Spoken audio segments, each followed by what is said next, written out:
ஆச்சி மசாலா. எந்த சமையலும் ருசி தேடும் ரகசியம் ₹20.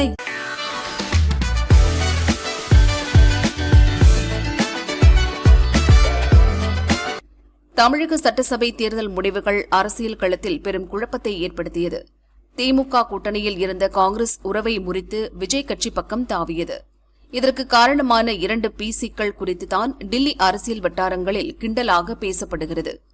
தமிழக வெற்றிக் கழகத்துடன் கூட்டணி அமைக்க வேண்டும் என்று பெரும்பாலான தமிழக காங்கிரஸ் தலைவர்கள் விரும்பினர். ஆனால் திமுகவுடன் கூட்டணி தொடர வேண்டும் என்று செல்வ பெருந்தகை விரும்பினார்.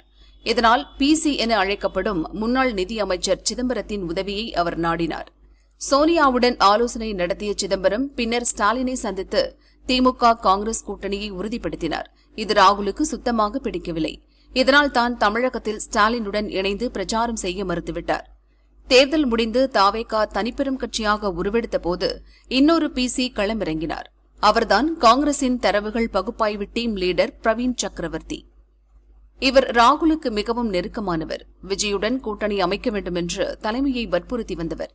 தேர்தல் முடிவுகள் வந்தவுடனேயே இவர் ராகுலுடன் பேசி தாவேகாவுக்கு காங்கிரசின் 5 எம்எல்ஏக்களும் ஆதரவு அளிப்பர் என்று உடனடியாக முடிவெடுக்க வைத்தார். இதனால் தான் திமுக காங்கிரஸ் கூட்டணி உடைந்தது. விஜயுடன் நெருக்கமாக காணப்பட்டார் பிரவீன் சக்கரவர்த்தி. இப்போது தாவேகா ஆதரவுடன் ராஜ்யசபா எம்பியாக முயற்சிக்கிறார் என்றும் பேசப்படுகிறது.